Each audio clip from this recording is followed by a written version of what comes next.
Okay, in this video I'm going to show you how to, since I'm doing the steering rack, I'm going to show you how I will rebuild a steering column for all the issues that it has.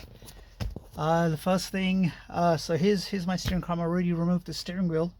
Sometimes you need a puller to take this off because it's going to be most difficult to it's going to be sometimes difficult to pull off this thing, but you know, I've had no problem. We'll also when I rebuild the steering wheel, I'll tell you how to actually center the indicator gizmo. Let's get a light there.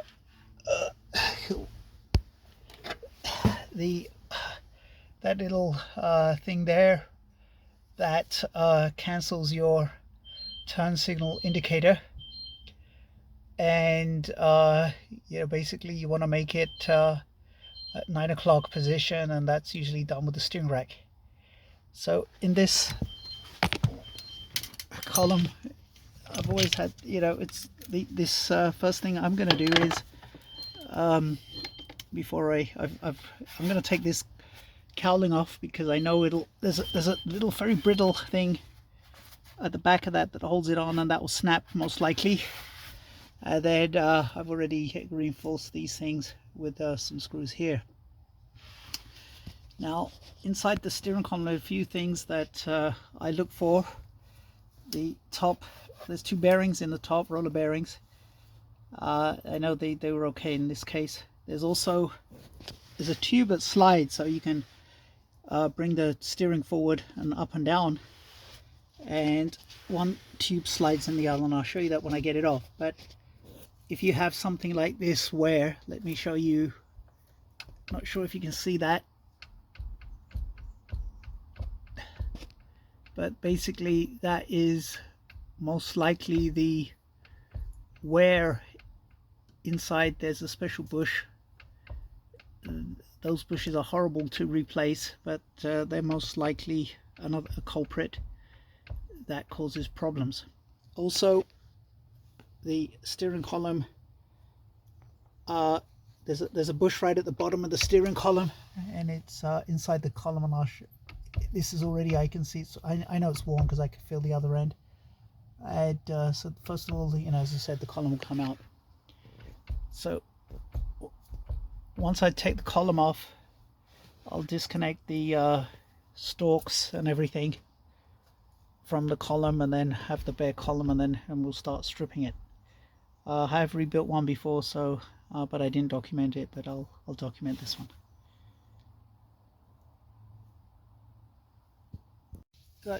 I took the cowling off, and bits of that thing inside did actually fall apart, but this will show you the amount of play, if you can see that.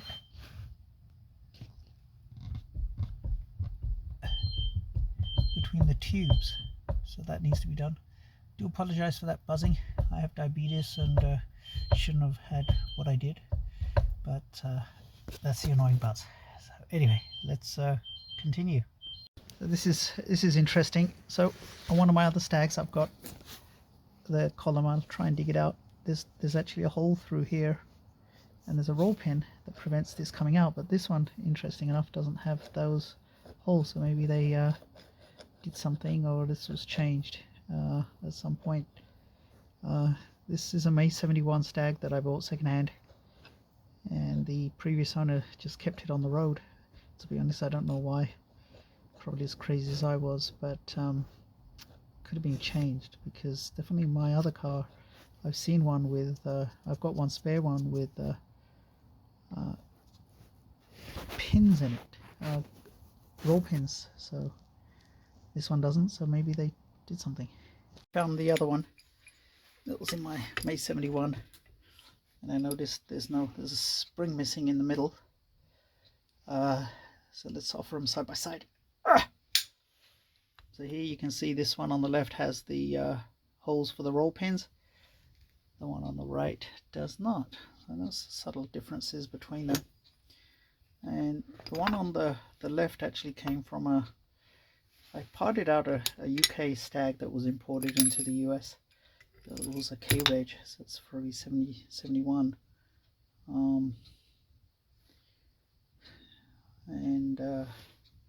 So yeah, little things that change over the years. And I think this pin, if I'm not mistaken, let's take a quick look. I'm gonna quickly see if it has that little groove in there for where the pin sits.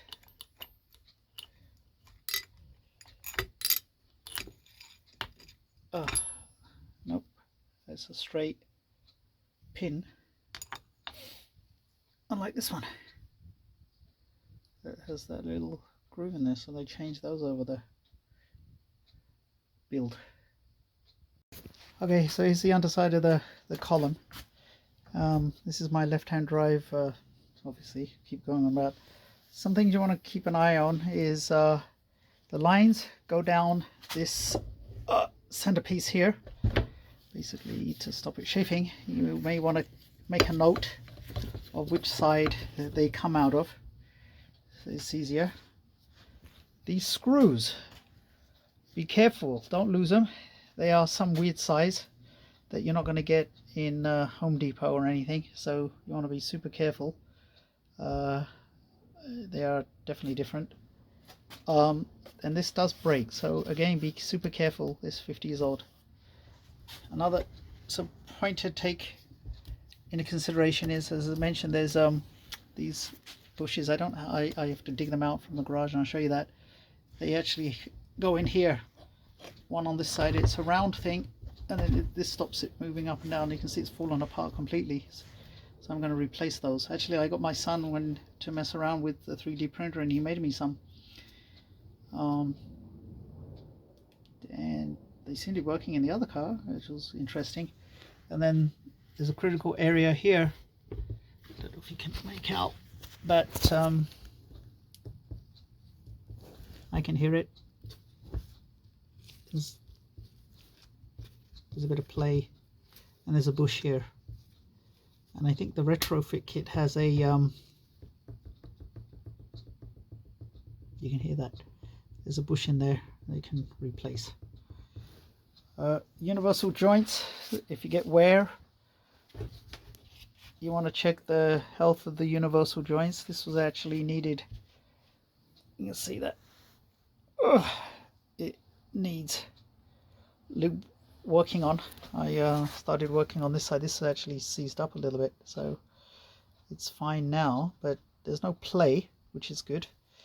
But I'm assuming these are the bearings, caps or what have you. Not sure if you can replace that, but fortunately I just maybe put some PB blaster down it and got it working again.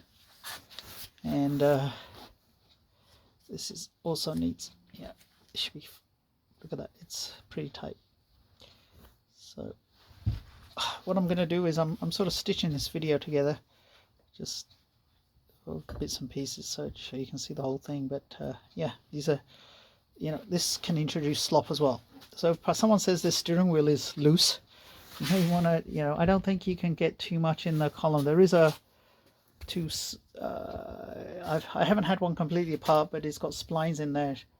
It's like splines, two sections that spline together, and they slide up and down, and then it connects to the ball joint through this, and then obviously here it connects onto this. Now this, I might have talked about this before, but this control section actually has some amount of movement in it, and that can, when the car's not started, you actually can feel your steering wheel move without the car moving. And because there's a bit of play in that control. That's how the mechanism works. There's the in the control valve, and I'll show you that bit of play there when I get to it. But I'm going to start on just stripping things down for the next few days, and I'll put things and document what I'm doing, especially on the steering column, because this is the first time I'm going to be documenting this one. So I took the cover off, and as I said, you know, 50 years old, this is broken. I think they all seem to break, but I'm going to probably just glue a washer on there to do that. I had taken this apart once before. I remember when it's an O-ring. It's a ring with 3 grub screws on it to hold the steering wheel from rattling. I got that from Tony Hart many years ago, and I never noticed. But it's the first time. This ignition has, I think it's that this is a Federal car, and I think this was the door buzzer if the key and the door were open, but I think I might have disabled that on my car. But this, I didn't notice this.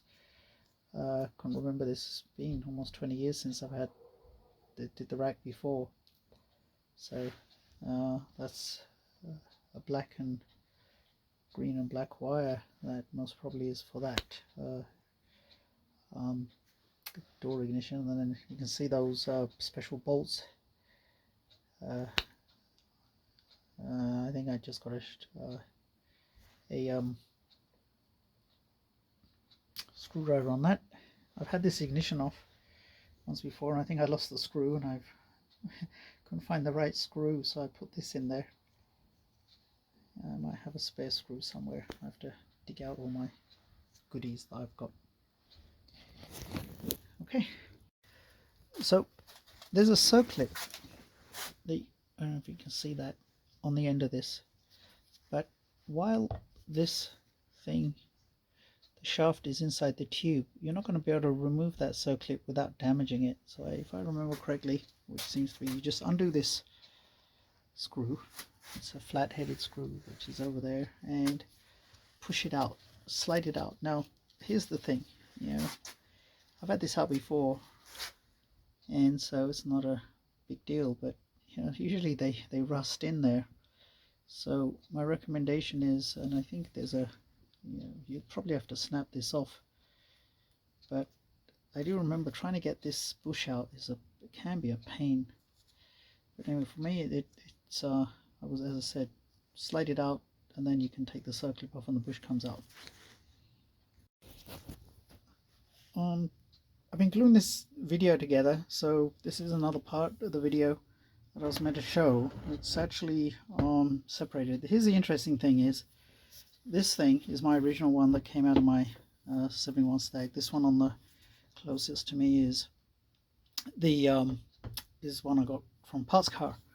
So this thing, there was a little play here, but one thing I noticed is that it comes out, which it shouldn't. And this, as you can see, has got grooves on it, is clamped into here, and if you notice, this thing here is got threads on it, so it rotates and it tightens up the amount of play that you have between the two sliding parts.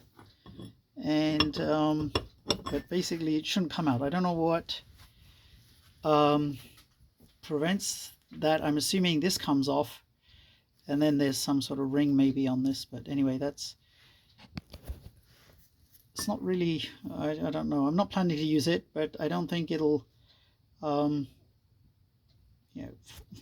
off when I'm driving, because the column is what is the limiting factor of the steering that comes in and out.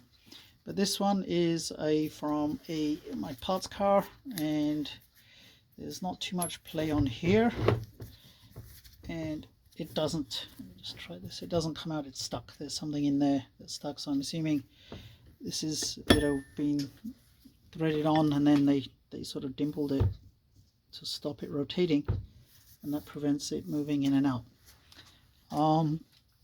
Something this is interesting is, this is a little tight, and so I was like thinking, well, if I put Plus Gas or PB Blaster down it, it's potentially going to take away the grease, so that may not be the ideal. But somebody had mentioned maybe apply lithium grease that uses is some sort of liquid, and then it goes a bit hard. But anyway, if you have any recommendations for that, let me know.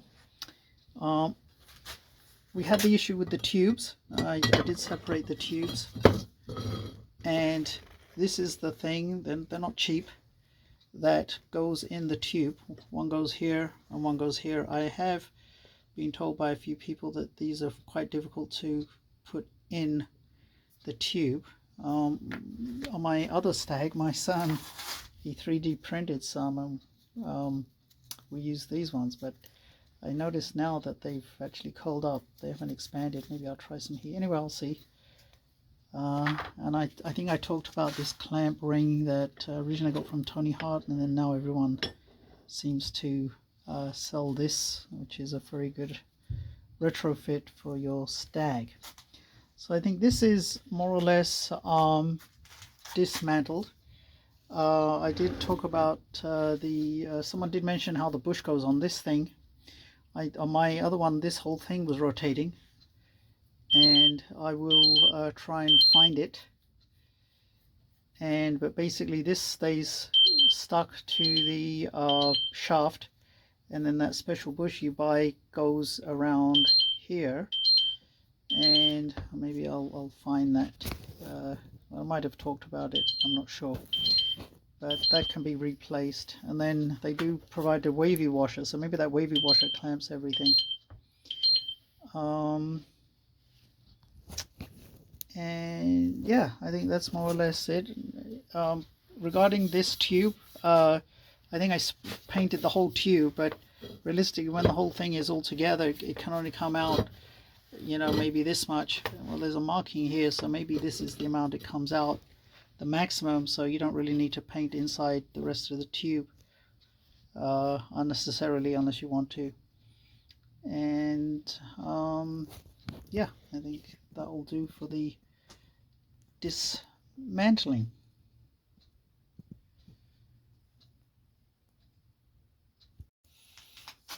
So while I was waiting, I was able to pull this thing out of this. I used an aluminium drift, and then I used a small washer. And what I've noticed is this is the one that got stuck because it's got rust all over it.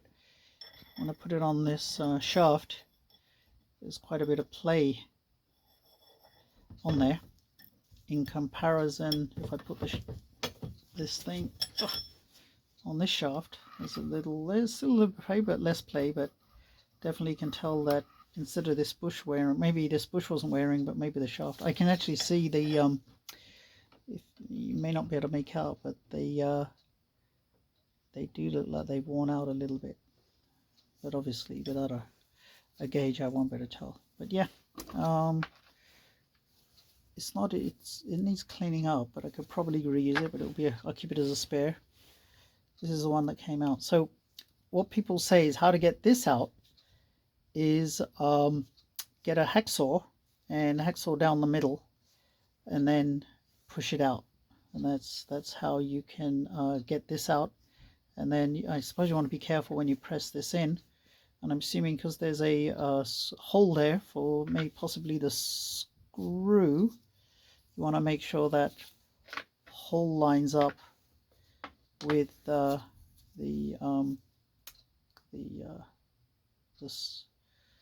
screw. So, and I might have said that somebody had told me that when you clamp this in with the other washer and maybe the C-clip, the clip, it holds it in place, and that doesn't rotate, but this thing rotates. So like that, hopefully. So we'll see how it goes. I'm going to be probably touching up with some paint and stuff, and I'll start the slow rebuild, and I'll put a video together for that.